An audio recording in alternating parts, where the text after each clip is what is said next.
le reste de la chair.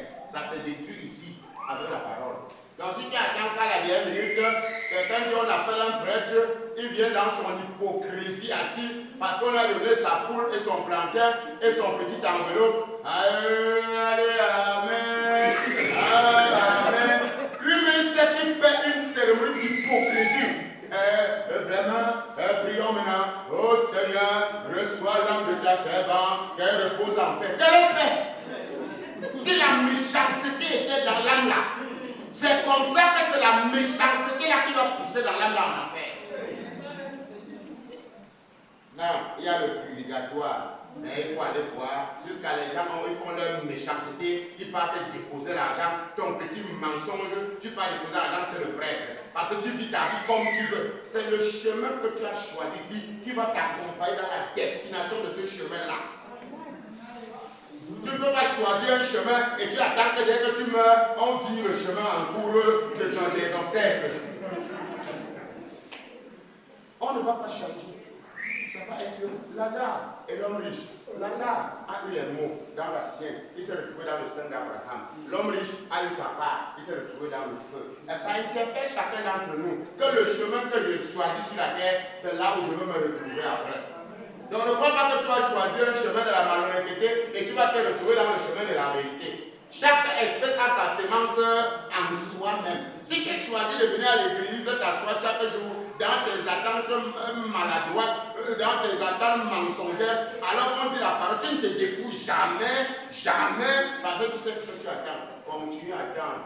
Quand l'enfer va atterrir sur ta tête, c'est là où tu vas comprendre le chemin que tu avais choisi. Dieu ne ment pas. Dieu ne change pas. Parce que j'ai fait quelque chose. Dieu dit, attends, il dit l'unité de la foi. Il nous dit l'unité. Nous sommes tous membres du corps du Christ. Jésus-Christ est la tête. Moi, je suis membre apôtre. Toi, tu es membre pasteur. L'autre est membre évangéliste. Nous sommes tous membres pour l'utilité commune du corps. Mais qui nous a appris dans cette belle façon que la foi du corps est subdivisée? Moi, je suis de la montagne de feu. Toi, tu es de la montagne sainte.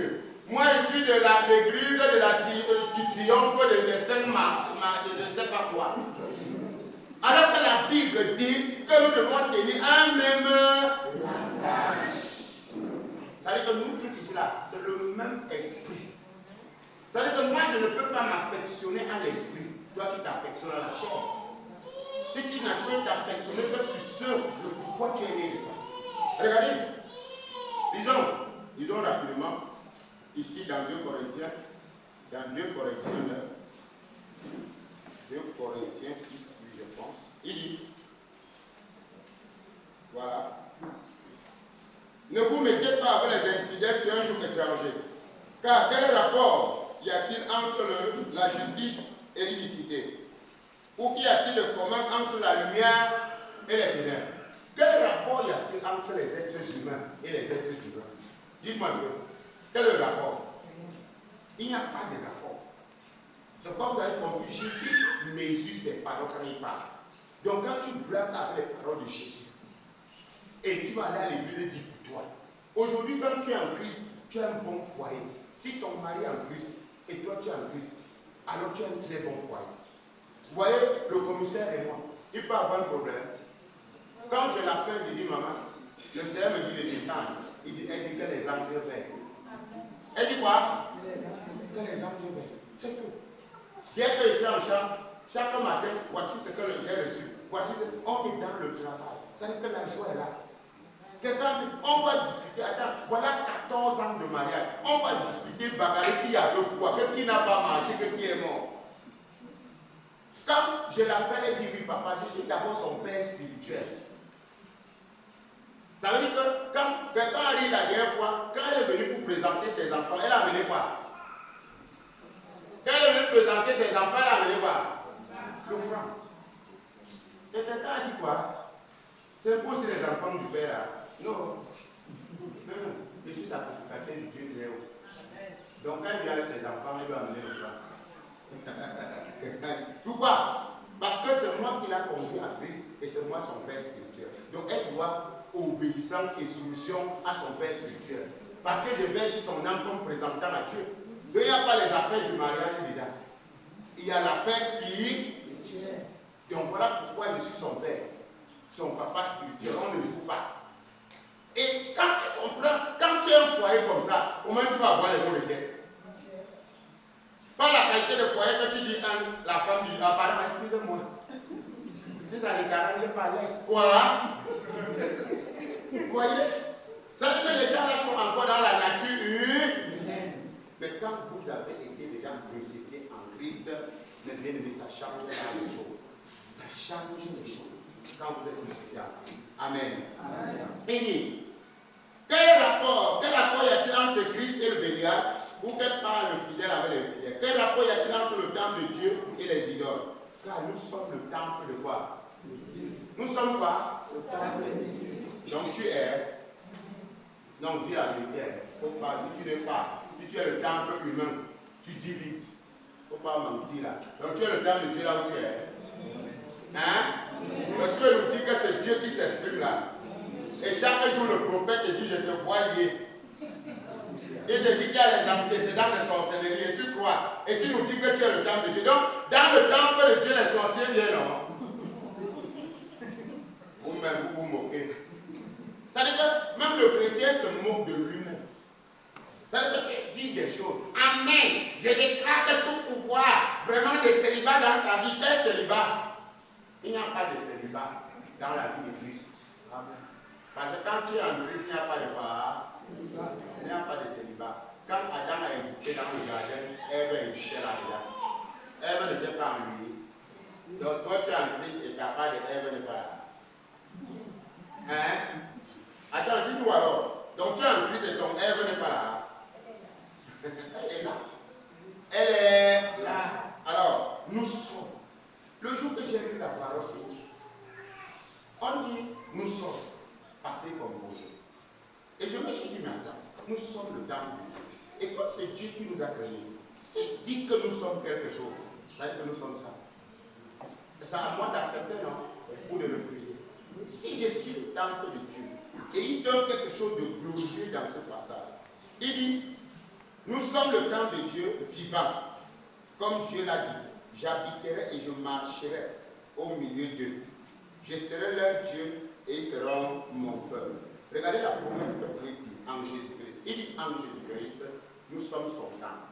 Il dit je marcherai. En d'autres termes, il va patrouiller. C'est-à-dire que comme quelqu'un a sa maison, tu patrouilles dans toute ta maison, tu te balades pour regarder ce qu'il faut changer, ce qu'il faut jeter et tout. Donc Dieu par le Saint-Esprit patrouille en toi. Ce qu'il faut changer, il change. Ce qu'il faut réparer, il répare. C'est comme ça. Donc s'il y a quelque chose à changer, il change. S'il y a quelque chose à réparer, il fait quoi? Il répare.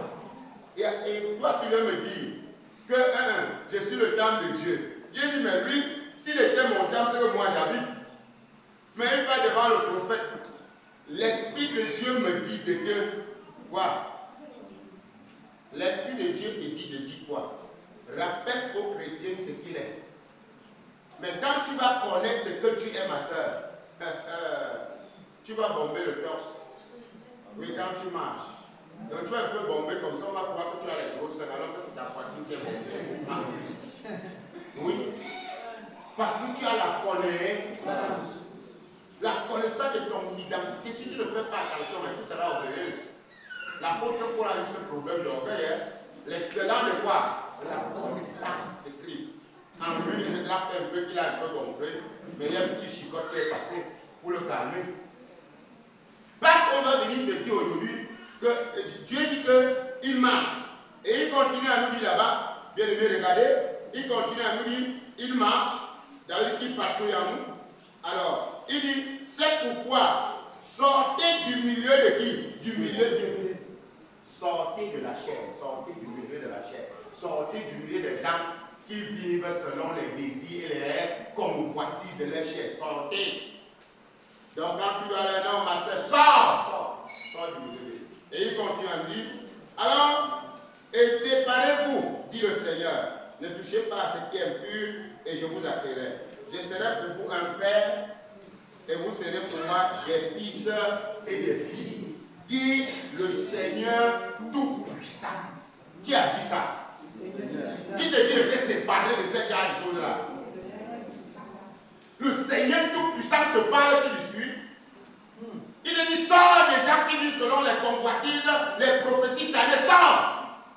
Toi, tu dis, je ne sors pas. Il dit que si tu ne sors pas, tu ne veux pas sortir. Parce que lui là, il habite encore par son esprit. Et il dit, au chapitre 7, ayant donc de telles promesses, bien-aimés, purifions-nous de toute souillure de la chair. Aïe. Comment? Quoi? De quoi? Quelqu'un me dit un peu Galates au verset 19. Disez-moi ça. Purifions-nous. Maman, purifie-toi du mensonge de l'homme, des attentes et des désirs, parce que tu es en plus de vie. Vas-y. Oui. Or, les œuvres de la chair sont les œuvres de la chair. Parce qu'il y a quoi? La chair et quoi? Et ses œuvres. Il y a quoi? Et quoi? Voici ses œuvres.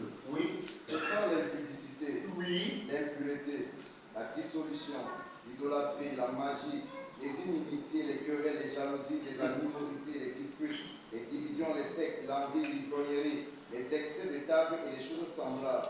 Je vous dis d'avance, comme je l'ai déjà dit, que ceux qui commettent de telles choses n'hériteront point le royaume de Dieu. Aussi simple que ça. Ceux-là, regardez, je vous ai dit que le futur continu qui est établi dans ça. Le futur, c'est un futur établi dans la continuité de chaque personne qui doit recevoir Jésus. Parce que quand tu regardes ça, n'hériteront pas. Là-bas dedans, ce n'est pas ceux qui iront au ciel. C'est un futur qui s'applique à toute personne qui recevra Jésus. C'est-à-dire que quand tu reçois Jésus, tu hérites. C'est-à-dire que l'héritage qu'on parle ici n'est pas ce qu'on aura au ciel. L'héritage qu'il est en train de dire, ils n'hériteront pas. C'est une prophétie qui est en train d'amener une parole de Paul qui amène à toute personne dans notre époque ou à ceux qui seront après nous. Parce que lui, il parlait à son époque. Aussi loin, aussi longtemps que tout le monde vivra cette vie de la chair, tu ne pourras pas hériter le règne de Dieu. Donc c'est maintenant que nous héritons ça. C'est maintenant. Ce n'est pas au ciel. Parce que quand tu regardes là, tu vas croire qu'il a dit n'hériteront pas le royaume. Et tu penses que c'est après. C'est maintenant. Donc la parole qu'il utilise, l'expression qu'il utilise là-bas, c'est peut-être pour amener à tout le monde qui pourra hériter. Mais il dit que après nous, maintenant, ceux qui viendront, s'ils vivent selon la chair, ils ne pourront plus vivre selon l'esprit. Parce que c'est maintenant que nous avons cette vie-là. C'est maintenant que soit tu as hérité la vie par le Saint-Esprit, soit tu vis encore selon la chair. C'est maintenant qu'il parle. Et nous constatons qu'il y a beaucoup de gens qui n'ont pas encore hérité la vie du royaume. Ils n'ont pas encore. Comment?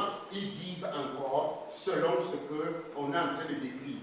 Ce qu'il a dit dans Galates, il a utilisé les mêmes expressions dans 1 Corinthiens 6. Ne vous y trompez pas, ni les efféminés, parce que tu ne peux pas être impudique et tu es encore pur. Non. Si tu engages déjà les œuvres de la chair, tu ne seras pas dans les fruits de l'esprit. Donc, c'est-à-dire que tu nous montres que tu demeures encore dans la chair, tu n'as pas hérité la vie du royaume. Parce que si tu avais hérité la vie du royaume, tu vivras par l'esprit, tu dépendras de l'esprit, tu ne dépendras plus de la chair.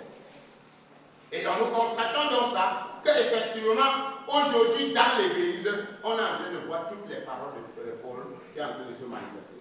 Nous voyons que ceux qui n'ont pas encore hérité le règne de Dieu, ils sont entrés dans le règne des sens. Ils sont encore dans le règne du monde. Ils sont encore dans la convoitise. Ils sont encore dans la séduction. Ils sont encore dans les désirs. Alors, voilà, l'apôtre Jean est rentré dans le même ordre d'idées, mais il a utilisé une autre expression, un autre français dans 1 Jean 2. Nous allons lire. Dans 1 Jean 2, qu'est-ce qu'il dit? Donc ici, là, on ne dit pas que c'est après. C'est ici que tu auras la vie du royaume. Parce que tu ne vas pas quitter ici pour aller au royaume. C'est les croyants qui quittent ici pour aller au jugement, pour les prix. On ne part pas au jugement pour aller en enfer. On part pour être jugé pour recevoir les couronnes. Pour qu'on juge quelle couronne tu as mérité. Donc, pour le croyant, nous on part pour être jugé quelle couronne nous avions travaillé. Mais pour celui qui n'a pas obéi directement, pour lui c'est bon. 1 Jean 2. directement en enfer, rien à faire. 1 Jean 2, 15. Verset 15, il est écrit, Oui. n'aimez point le monde, ni les choses qui sont dans le monde. Oui. Si quelqu'un aime le monde, l'amour du Père n'est point en lui. Oui. Car tout ce qui est dans le monde, la convoitise de la chair, la convoitise des yeux et l'orgueil de la vie, ne vient point du Père, mais vient du monde. Et le monde passe et sa convoitise aussi. Mais celui qui fait la volonté de Dieu demeure éternellement. Très bien. Ce qui est dans le monde, là, n'est-ce pas? La convoitise de quoi? Donc, ce que les yeux voient là, et que tu t'envoies avec la ne vient pas du Père. Donc, quand tu me dis j'ai les jets privés, ça vient du monde, non? Quand tu gères les belles maisons, parce que normalement, ce n'est pas ça que tu dois présenter. Non. Tu peux avoir toutes ces choses-là, mais ce n'est pas ça qu'il faut présenter. Parce que si tu viens à l'église et présentes au peuple de Dieu comment tu es béni, pour qu'on voit comment tu t'épiques si tu ouvres les 4 portières de ta nouvelle voiture. Cela vient de quoi? Du monde. Et toutes ces choses, on le sait où? Aucune voiture ne doit ressusciter. Aucune maison ne ressuscite. Donc, c'est-à-dire que si toi, tu viens, tu as la convoitise, les choses qu'inspirent les regards, attirent les regards des hommes. Alors tout cela vient du monde. Puisque Dieu te dit que ça ne vient pas du ciel, ce sont des choses comment? Terrestres. Et si tu es dans la terre, tu ne vas pas faire voir ça aux gens. Ce que Dieu voudrait que toi, prédicateur, tu peux voir aux gens ce que tu les amènes à voir les choses spirituelles. Colossiens 3. Colossiens 3. Disons, Colossiens 3, ça nous dit quoi? Puis à partir de ça. Si donc vous êtes ressuscité avec Christ, Oui. cherchez les choses d'en haut, où Christ est assis à la droite de Dieu. Affectionnez-vous aux choses d'en haut, et non à celles qui sont sur la terre. Car vous êtes morts et votre vie est cachée avec Christ en Dieu. Quand Christ, votre vie paraîtra, alors vous paraîtrez aussi avec lui dans la gloire. Très bien. Maintenant, regardez, toi qui es là, maman, maintenant, là, tu nous écoutes très bien. Peut-être tu sors d'une autre assemblée, tu as une autre perception de Dieu. Maintenant, je voudrais te ramener un peu et repositionner ta perception du royaume où tu es en train de croire. Ici, on est en train de capter une chose de très très importante, il faut que chacun comprenne. C'est-à-dire que la perception, la manière de montrer, de voir, de s'affectionner ou de s'élever avec ce que je peux appeler richesse de la terre est déjà prélevé pour le chrétien, mort pour le chrétien. C'est-à-dire que tu n'as pas, parce que si tu es un homme de Dieu et tu fais miroiter le peuple de Dieu avec les biens matériels, tu es un maudit. Dieu te rendra ça. Parce que Dieu n'est pas d'accord avec toi dans ce message-là. Pourquoi? Parce que dans la vision prophétique de l'Esprit, Dieu voudrait que nous voyions spirituellement. Il ne veut plus que nous voyions comment? Physiquement. Il veut que nous voyions spirituellement. Et nous allons lire ce verset maintenant. Parce que si tu veux avoir une communion avec Dieu, sache que même si Dieu arrive à te donner les milliards, les millions et toutes sortes de choses, tu ne feras pas cas de ça. Parce que ce n'est pas ça que Dieu veut nous donner. Non. Dieu est clair dans ce qu'il nous a donné. Il ne nous a pas donné l'argent, l'or et tout. Pourquoi? Parce que l'argent, l'or et tout le reste, c'est les œuvres des mains de Dieu. Et Dieu a donné toutes ces choses afin que l'homme terrestre puisse en jouir. Aucun esprit ne pouvait jouir de ça. Mais sauf que maintenant le Père, dans son amour infini, l'homme qu'il avait créé pour jouir de ces choses, a préféré faire de ces choses-là son Dieu.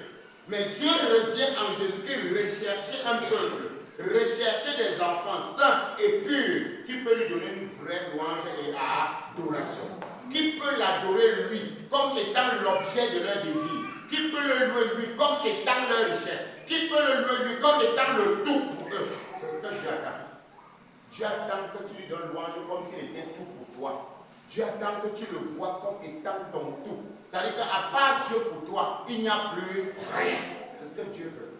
Donc, mais maintenant, si toi, on t'a prêché un message en t'amenant à miroiter, où l'homme de Dieu a montré toutes ses richesses et filmé, ça c'est la séduction du monde, afin de permettre aux gens de s'affectionner à la recherche de ces choses et abandonner Dieu.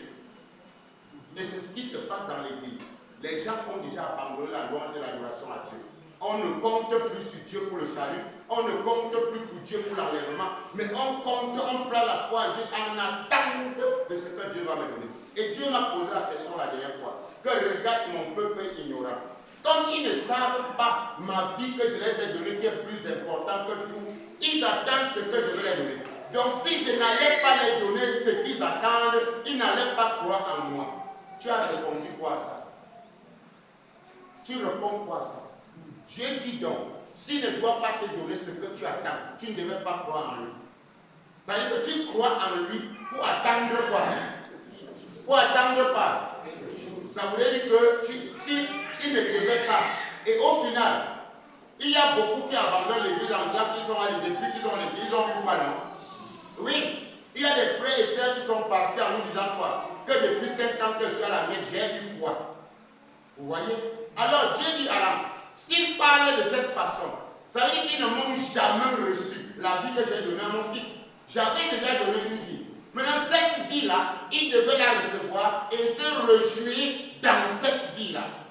Mais comme ils ne savent pas que c'est la vie que je suis venu donner, ils pensent que je suis venu recréer la terre. Non, j'avais déjà tout créé la terre et donné à l'homme. Mais l'homme m'a trahi, l'homme m'a désobéi. Et comme l'homme m'a désobéi, j'ai donc dit que je me repens d'avoir créé cet homme. En autre terme, je change mon projet. C'est maintenant à mon fils que je parle. Et comme par mon fils, je veux aussi maintenant les enfants. Je crois que si j'avais bien lu dans le livre de Matthieu 20, vous allez constater qu'il y a un mec qui a construit quoi? Une ville. Il a fait comment?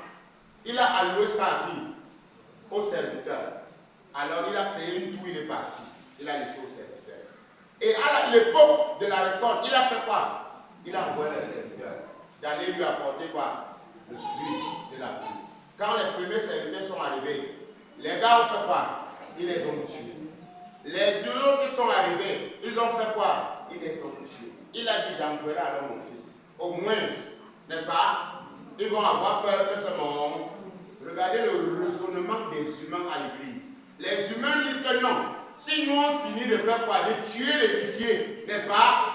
La ville reviendrait à nous. Nous n'aurons plus de compte à rendre. Voilà l'imbécilité des hommes de Dieu à l'église.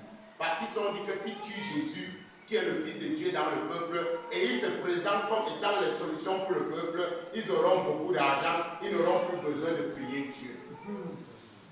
Voilà ce qu'ils disent à l'église. Maintenant, mais malheur à eux, quand le maître a envoyé son fils, ils ont fait quoi? Ils ont tué le fils. Mais bizarre pour eux, Jésus-Christ est ressuscité. Parce qu'il était impossible qu'il soit retenu par les liens de la mort. Il est donc ressuscité. Et le Père a fait périr tous ces serviteurs-là. Il a confié aux autres. Mais toi, en Jésus-Christ, le Père t'a fait ton enfant. Dans son propre royaume maintenant. Parce que c'est quelque chose de très spirituel. C'est hautement spirituel. Parce que si tu entres dans l'église pour être spirituel, si tu es charnel, tu ne peux pas comprendre ce que nous on parle. Si tu es charnel, ma soeur, je dis, tu ne peux rien comprendre de ça. Tu vas entendre, voir, entendre, contempler, disparaître. Mais si tu comprends, parce que tu es né de Dieu, tes yeux spirituels s'ouvrent, tu vas voir le royaume. Frère, on t'a amené au conseil. Tu as fait semblant un jour de voir la vision du conseil. Si tu vois la vision du royaume de ton père, tu as vu l'or pur, comme vous avez dans ce monde, non? Hein? L'or pur. L'or qui goudronne les routes au royaume, c'est comme ça. Vous savez, l'or là et le diamant de votre monde là, qu'on ne fait pas. On goudronne les routes dans notre royaume. Alors si vous avez ça, qu'on goudronne les routes, les maisons seront avec quoi? Donc la matière qui ferme les maisons, ça n'existe pas dans ce monde. Mais maintenant, puisqu'on n'a pas ouvert tes yeux, frère, et pour que tu écoutes Dieu, il faut que tu sors hors du corps. Il faut que ton corps soit crucifié. On ne peut pas entrer dans la présence des choses de l'esprit étant dans son corps. Non. Parce que les choses de l'esprit ne sont pas permis à un homme d'entendre. Donc si tu emploies un homme, tu ne peux pas entendre. C'est pourquoi quand on te dit le Père a dit ceci, il a dit quand, c'était comment? C'est parce qu'il ne dit pas aux hommes, il dit à ses enfants. Donc si tu ne sors pas hors de ton corps, ou en d'autres termes, si ton corps, là, la nature humaine n'est pas vraiment comment, tu n'entres pas dans sa présence et tu ne peux pas l'écouter. Mais il faut que tu acceptes que tu deviennes aveugle. sourd et muet. Et voilà, je vous ai expliqué, non? L'apôtre Paul, il a fait 3 jours comment? Il a fait 3 jours comment? Voilà, pour ne plus voir les choses comment? Et c'est dans les 3 jours là qu'on l'a introduit où? Il a monté au ciel.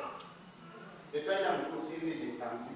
Il pouvait dire, gars, hey, j'ai le désir de me marier. Pourquoi il dit ça? Il dit quoi?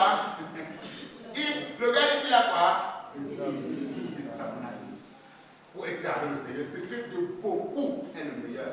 Mais non, vraiment à cause de vous, pour que je vous amène aussi, pour vous préparer à l'avènement du Seigneur, je reste encore dans la chair. Donc si nous restons dans la chair, en tant que les fils missionnaires, c'est pour vous amener à expérimenter ce ciel-là que nous avons. Ce n'est pas pour vous amener à parler des petits bouts, la boue des maisons, boue des voitures de la terre. Ça, c'est des choses très insignifiantes. Amen. Très insignifiantes. Moi qui en enfant ou fils de Dieu, frère, c'est très important. Très important de mourir quand vous faites. Et la sanctification qu'on demande, c'est de mourir. Vous avez vu? J'ai vu un homme dans la Bible, le grand Moïse. Le grand Moïse s'est sanctifié. Il a fait quoi? C'est sanctifié, ça veut dire renoncer à toi. Mais quand il veut prendre, il s'est sanctifié, pour dire non, ne même plus, ne fait pas. C'est pas ça la sanctification. La sanctification, c'est de renoncer. Pour que c'est la parole de Dieu qui te sanctifie. Oui. Donc, quoi, Moïse, on dit devenu grand, n'est-ce pas? A préféré être comment? Magnifié avec le peuple de Dieu. N'est-ce pas? Donc, pour un temps, dans la jouissance du péché. Attends, quelle était la jouissance du péché? Les biens de l'Égypte. On dit qu'il a vu l'honneur, la gloire et les richesses de l'Égypte comme quoi? Hein? Il a vu l'opprobre de Christ supérieur aux richesses, aux gloires, à la royauté de l'Égypte. Et la Bible dit qu'il est allé de l'Égypte sans avoir peur, comme voyant l'invisible, car il avait les yeux rivés sur la rémunération. Quand tu as les yeux rivés sur quoi? Sur un petit mariage, un petit travail, un petit voyage, Satan qui tient mon visage, j'arrache. Je pars en France. Quand quelqu'un en France, il est une nouvelle créature. C'est ça, non? Quand quelqu'un aux États-Unis, il est une nouvelle créature. C'est ça? Mais justement, vous savez, autrefois, on nous a menti.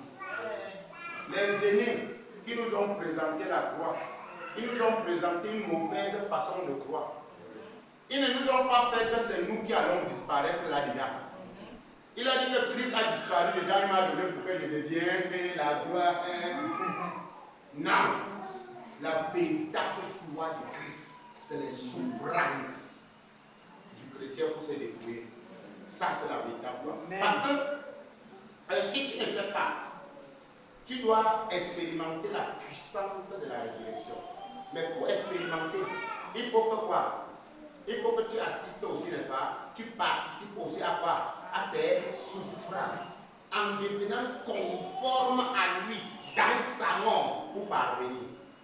Donc tu ne peux pas expérimenter la puissance de la résurrection de Jésus sans participer à la communion de ses souffrances pour devenir conforme à la disparition de l'être humain. Mais c'est cet être humain qu'on lui donne la position à l'église. C'est cet être humain qu'on lui montre comment il est grand. Donc on l'agrandit, on le conforme encore dans ses désirs. Et il est à l'aise. Et on l'acclame. Hein? Il est riche. C'est un grand homme de Dieu. Et quoi? Il est un puissant homme de Dieu. Merci. Il n'y a aucun puissant homme de Dieu. Ça n'existe pas. Il n'y a que le Dieu tout-puissant. Et le Dieu tout-puissant nous a donné la vie. Et cette vie est dans son Fils. Cette vie ne peut pas être hors de son Fils.